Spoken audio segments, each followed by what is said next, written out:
D'abord, je voudrais gentiment commencer par vous demander de liker cette vidéo. Pourquoi liker la vidéo? Parce que le sujet est percutant. Et ce genre de sujet, très souvent, cette plateforme a tendance à faire du shadow banning. Le shadow banning, c'est ne pas te bloquer directement, mais c'est ralentir la vidéo pour que beaucoup ne la voient pas. Parce que quand on la bannit, c'est un peu trop flagrant, quoi. Donc on fait du shadow banning, on ralentit la vidéo pour empêcher l'effet de la vidéo. Donc s'il vous plaît, avant de commencer, je vous prie de bien vouloir liker positivement la vidéo pour que la plateforme puisse forcément recommander la vidéo à d'autres personnes. Merci. Bonjour à tous les amis, Zach Mwikassa, fondateur de Mwikassa House. Merci d'être là, merci encore une fois de faire partie de cette communauté. Merci d'être là au rendez-vous. Aujourd'hui est un jour très intéressant. On va développer un sujet très intéressant. Je sais que la plupart des gens qui nous suivent sont toujours là pour se ressourcer, pour s'instruire, et nous apprécions immensement cela. Très peu de gens viennent vraiment ici pour se distraire, c'est clair, parce qu'il n'y a vraiment pas de quoi se distraire ici. Et ça fait plaisir de nous voir ensemble grandir et devenir une communauté d'Africains forts, des gens prêts à partager, à discuter et quelquefois à être d'opinions contraires sans nécessairement s'insulter ou se dégrader comme beaucoup le font. C'est merveilleux de voir cette communauté grandir, croître comme ça. On va parler d'un sujet fort, mais ça sera un peu long. Mais je sais que je peux compter sur votre capacité de tolérance. C'est un sujet important, c'est un sujet qui mérite notre attention. Je pense que dans la vie, on ne peut pas savoir où on va si on ne sait pas d'où on vient. Aujourd'hui, on va rentrer en arrière dans une histoire très captivante, une histoire forte de notre continent. On va parler particulièrement de la Libye, de Kadhafi. Kadhafi que vous connaissez, beaucoup connaissent comme un dictateur, un méchant, un tueur, un manipulateur, un despote. Nous allons examiner l'état de la Libye avec Kadhafi. Comment est-ce que les Libyens vivaient avec Kadhafi avant l'arrivée des autres, quand ils sont venus libérer le peuple par amour, la sympathie pour le peuple libyen? Comment était la Libye avec Kadhafi? Quel genre de train de vie vivait le peuple libyen? Nous allons y aller ensemble. On y va. La Libye, avec Kadhafi, le dictateur, avait un système médical gratuit. Gratuit pour tout le monde. Chaque Libyen avait droit d'aller à l'hôpital quand il était malade pour se faire soigner. Accès à un docteur, accès à un spécialiste, accès à tout ce qu'il y a comme plateforme de soins. Tout frais payé par le gouvernement libyen. Peu importe les conditions, peu importe les difficultés, peu importe la nature de la maladie, chaque citoyen libyen bénéficiait d'un droit légitime aux soins médicaux adaptés à sa condition. On dit que la Libye avait le meilleur système médical dans le monde arabe et en Afrique. Et à chaque fois qu'un citoyen libyen avait des complications, des difficultés qui nécessitaient d'être traité ou opéré ailleurs, le gouvernement libyen prenait charge de tout ce qu'il fallait financièrement pour ce citoyen-là. Il n'y avait donc pas besoin d'appeler un frère aux États-Unis ou à Hong Kong ou un oncle riche, impoli pour envoyer de l'argent et soutenir vos difficultés, vous aider à vous faire soigner. Contrairement aux États-Unis où quand on est malade, il faut payer très cher à l'hôpital. Il y a des femmes qui accouchent et ont des complications, des difficultés. Et ça peut monter jusqu'à des $100 000 et plus. Ceux qui vivent aux States peuvent vous le confirmer. C'est un système compliqué qui n'a pas pour but de soigner le peuple, mais d'extorquer de l'argent du peuple, contrairement à ce qui s'est passé en Libye. Donc le système médical aux États-Unis, par exemple, est là pour faire de l'argent, pas pour soigner le peuple. Voilà pourquoi on se pose beaucoup de questions sur quand on nous présente certaines histoires prétextant que ça soigne certaines choses. On se pose des questions, est-ce vraiment pour soigner ou pour faire de l'argent? Bref, c'est pour dire que la Libye avait un système adapté pour apporter la paix au peuple libyen sur le plan sanitaire. La Libye avait un système scolaire gratuit, c'est-à-dire primaire, secondaire, universitaire, spécialisation. Peu importe ce que tu désires faire, ta direction, peu importe ce que tu veux faire dans la vie, le gouvernement était adapté et disposé à t'offrir les moyens nécessaires pour y aboutir. Donc l'école gratuite, l'université gratuite, tout ce que tu veux faire, pilotage, ingénierat, médecine, peu importe ce que tu veux, c'était gratuit. Avec le dictateur Kadhafi. Contrairement en Europe, en Angleterre, aux États-Unis surtout, là où on paye des dizaines de milliers de dollars pour un programme universitaire, quelquefois d'1 an ou de 3 ans, jusqu'à $100 000. Beaucoup de personnes aux États-Unis aujourd'hui, certains en Angleterre aussi, commencent déjà à travailler, mais doivent beaucoup d'argent à la banque ou au gouvernement. Donc vous travaillez pendant 5 ans, 10 ans pour payer la dette avant de commencer à bénéficier de l'argent qui vous est dû. Est-ce vraiment une liberté ou de l'esclavage? Soyons honnêtes.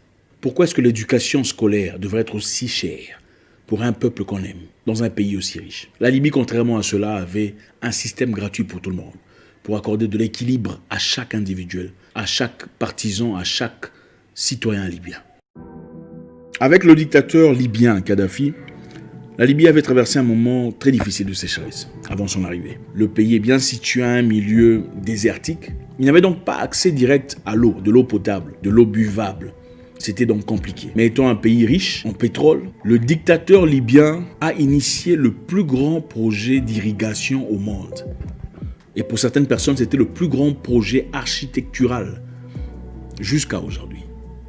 Donc, pour faire simple, on a créé un programme de tirer l'eau de l'océan à travers le désert.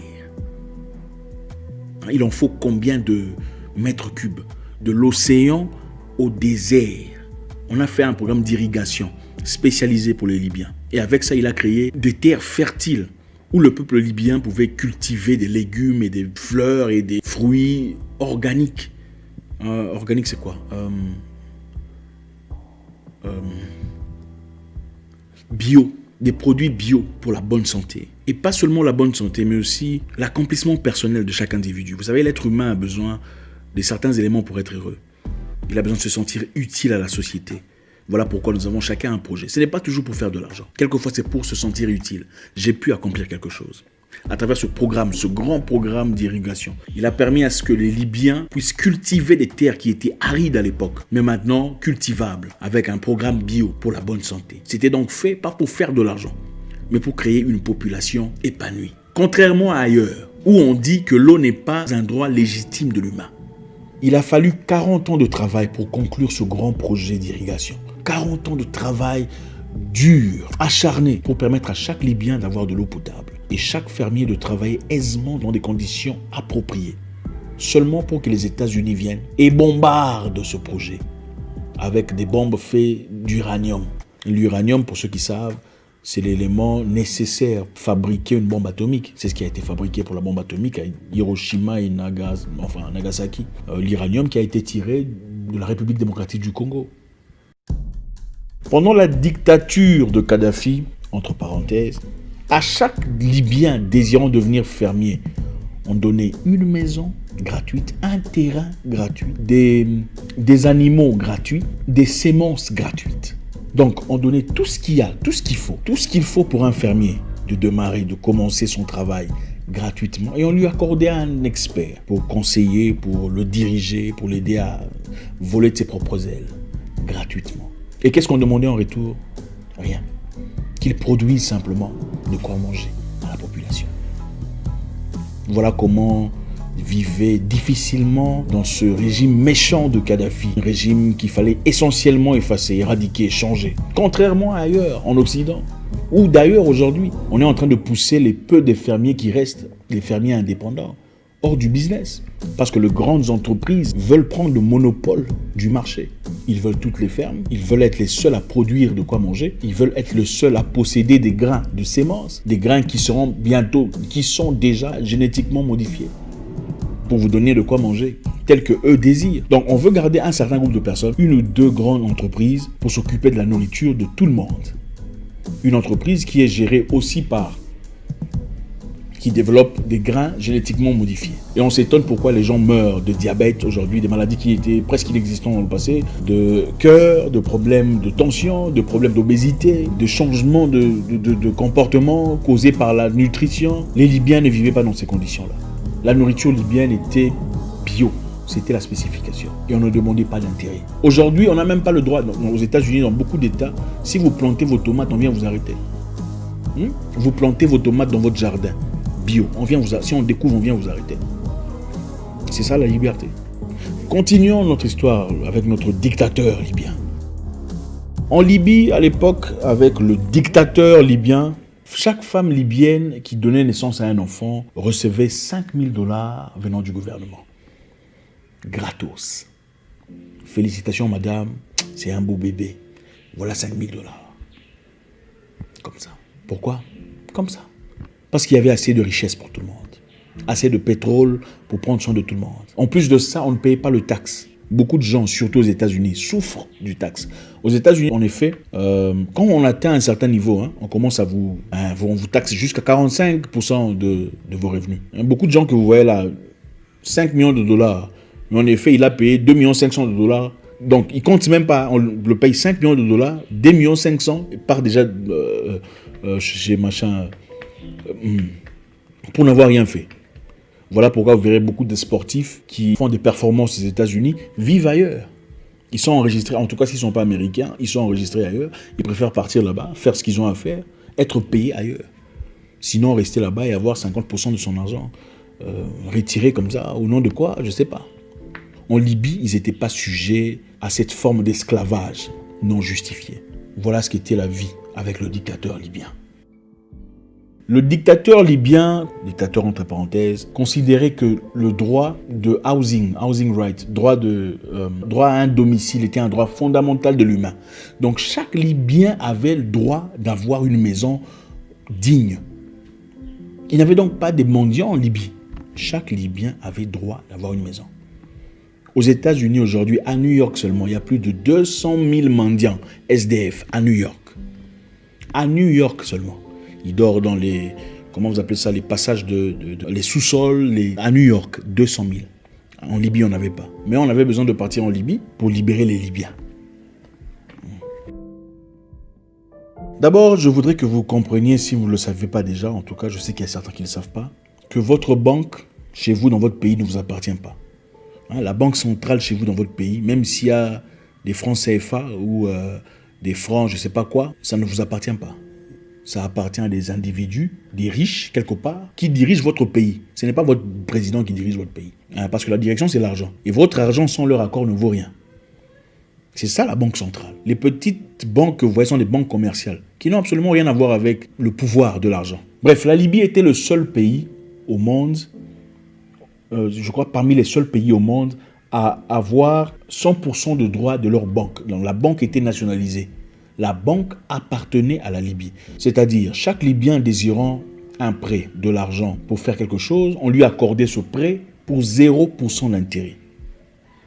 Aujourd'hui, quand vous allez en banque, déjà si on vous accepte, on vous prête de l'argent pour faire quoi que ce soit, il faut payer pas seulement l'argent, mais aussi les intérêts. Et ça devient compliqué, ça peut devenir compliqué. En Libye, par contre, si on a besoin de 100 000 $, on vous donne les 100 000 $, et quand il faut rembourser, vous remboursez les 100 000 $ seulement. Et voilà comment les peuples libyens souffraient. La Libye, avant l'arrivée du dictateur Kadhafi, comptait 25% de sa population capable de lire et d'écrire. Mais avec lui, tout a changé de 25% à 87%. Une grande différence. 1 litre d'essence coûte combien chez vous? Je sais pas, en Allemagne, en France, en Belgique, en Espagne. Écrivez-moi ça sur les commentaires. Je suis sûr que ça coûte autour de 1,50 €. Ça fait 2 $.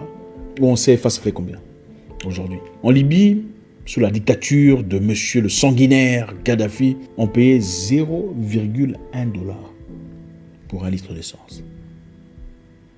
Donc, pour ne pas faire 0 $, on a seulement fait 0,1 $. Ça, c'est combien en CFA? Pour construire vos routes jusqu'au village de votre père, vos hôpitaux, vos écoles, vos infrastructures essentielles, votre pays a besoin d'aller s'endetter soit à la FMI ou à la Banque mondiale. Si pas la Chine, avec intérêt supplémentaire, c'est-à-dire vous endettez de quelques centaines de millions de dollars, mais il faut repayer combien? Peut-être 200 ou 300, si pas plus. Donc c'est toujours difficile à payer. Et avec ça, additionner la corruption. C'est la mère de tous les maux africains. Le besoin démesuré d'avoir de l'argent, de ceux qui sont en charge. La vie devient compliquée pour les populations. La Libye était le seul pays, en tout cas jusque-là, à côté de la Corée du Nord, qui n'avait pas de dette extérieure. Donc, elle était autosuffisante. La Libye, d'ailleurs, a participé à payer la dette de beaucoup de pays africains. Le dictateur libyen voulait une Afrique forte, où des gens peuvent coopérer. C'était une personne qui voulait l'unité continentale. Il avait du mal à concevoir une Afrique aussi forte, aussi riche, mais aussi pauvre en même temps. Et essayer de trouver un moyen par lequel les Africains pouvaient vivre indépendamment des aides extérieures. Comme beaucoup avant lui, tels que Lumumba, Sankara et le reste. Alors pourquoi ils ont diabolisé Kadhafi? le traitant de dictateur, de tueur, de massacreur. Pourquoi le besoin essentiel de l'éliminer physiquement? C'est simplement parce que Kadhafi avait initié un programme. Je vous ai parlé précédemment d'un programme d'argent. Je vous ai dit que l'argent, avant, dans le temps, les échanges se faisaient à travers les possessions précieuses. De l'or, par exemple, ça représentait de la richesse. La richesse était représentée par l'or, l'argent, argent, je parle de argent, métal. Mais avec le temps, les plus forts ont transformé la richesse en papier. C'est-à-dire, tout celui qui avait de l'or allait déposer quelque part et cette personne lui donnait une note. Et cette note était représentative du montant d'or qu'il possédait pour qu'il passe faire ses échanges. Parce qu'évidemment, quand on a besoin de 10 000 dollars pour faire un achat, on ne va pas emmener de l'or qui va être 10 000 dollars, ça sera trop lourd.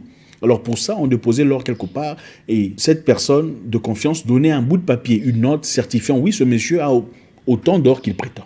Donc, vous pouvez faire vos transactions. Mais, progressivement, les États-Unis ont éliminé ce principe de couvrir de l'argent avec l'or. Parce que chaque pays, il y a plusieurs années, avait autant d'argent en circulation que de l'or qu'ils ont en possession. Mais quand les États-Unis ont bloqué ce fait, ils ont dit à partir d'aujourd'hui, on va imprimer autant d'argent qu'on veut, même si on n'a pas l'or pour le soutenir. Le système commercial, le système monétaire a complètement changé. Les riches sont devenus plus riches parce qu'ils pouvaient imprimer de l'argent sans avoir l'or. Les pauvres sont pauvres parce qu'ils attendent que vous imprimiez de l'argent et vous leur envoyez. Alors Kadhafi étant contre cela, il a proposé le dinar, une monnaie faite d'or pur. Il a proposé que les transactions entre Africains ne soient faites qu'en dinar. Et tout celui qui désirait pétrole africain, le pétrole libyen, devra l'acheter en or, en dinar. Et cela aurait créé une déstabilisation totale de la dynamique de force mondiale. L'Afrique aurait été élevée et ceux qui n'ont pas d'or seraient en bas. C'est-à-dire tous les pays possédant de l'or seraient en position de force et les pays n'ayant pas d'or en réserve, que des bouts de papier qu'on appelle de l'argent, seraient déstabilisés.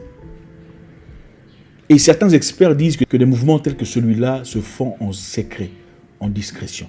Malheureusement, il en avait parlé 2 fois dans 2 conférences. Et avant lui, en 2000, Saddam Hussein a fait la même erreur. Il voulait changer son système de vente de son pétrole du dollar en euros. Et c'est la raison pour laquelle il a été destitué. Je pense qu'il est important de restituer l'histoire telle qu'elle est. Pas telle qu'on nous raconte sur France 24, France 2, tout le bazar. Vous écoutez-les très attentivement, CNN, tout ça, ils ont tous les mêmes serments, les mêmes phrases, les mêmes terminologies. Comme s'ils avaient des textes qu'ils lisent tous. Donc, notre vieux dictateur, entre parenthèses, a apporté beaucoup de choses dans son pays, beaucoup de changements. C'est à vous de juger, je ne vous dirai pas. L'éducation gratuite, l'école gratuite, la santé, le programme d'irrigation, il a présenté de l'eau gratuite venant de l'océan. Personne n'a fait cela gratuitement. Le monde occident est basé sur l'argent, les intérêts. Même l'esclavage était basé sur le capitalisme. Il était une question d'utiliser des pauvres noirs pour faire un travail, pour produire du sucre, du coton, pour que certaines personnes s'enrichissent. C'est ça la mentalité. Même le système de zoo où vous prenez un lion de la forêt, vous le mettez de cage, hors de sa liberté. C'est pour les avantages de qui? D'un monsieur capitaliste quelque part assis avec son gros ventre en train de siroter du champagne. On dépouille le lion de sa liberté. On le met dans une cage pour les avantages de quelqu'un. Et beaucoup d'Africains acclament, disant que c'est une personne qui a réussi sa vie. Il y a des façons de réussir sa vie dans l'honnêteté, dans la pureté. Mais on n'aime pas ça. On ne veut pas des gens libres. On ne veut pas des gens qui ont la santé gratuite. On ne veut pas des gens qui travaillent sans taxe. On ne veut pas des gens qui ont accès au carburant gratuit ou au moins cher. On ne veut pas des gens qui ont 5 000 $ pour avoir fait un bébé. On ne veut pas des couples qui ont un appartement gratuit venant du gouvernement pour s'être mariés. On ne veut pas ça. On veut un monde d'esclaves, sans le dire. Une prison à ciel ouvert. Je pense qu'il est important que les Africains le comprennent. Des gens forts que nous voyons venir. En tout cas, faites un commentaire, dites quelque chose. On a besoin de changement. Mais il faut comprendre l'histoire. On ne peut pas savoir où on va si on ne sait pas d'où on vient. Quelqu'un d'intelligent disait, si tu veux savoir ce que quelqu'un va faire, il faut regarder ce qu'il a déjà fait dans le passé. Moi, je suis de ceux qui pensent que l'homme ne change pas. Il devient de plus en plus lui-même. Vous avez déjà vu un chien devenir singe ou un singe devenir chat? Non. On peut faire des erreurs, s'est trompé. Mais le comportement ancré qui a été génétiquement structuré dans une personne, depuis des siècles et des siècles, partir en Inde, massacrer des gens, venir en Afrique, tuer des gens, aller chez les aborigènes, massacrer et prendre leurs terres, vous pensez que ça va changer avec le temps? Il faut arrêter ça. Merci à vous. J'espère vous parler encore très bientôt dans une nouvelle vidéo. Au revoir.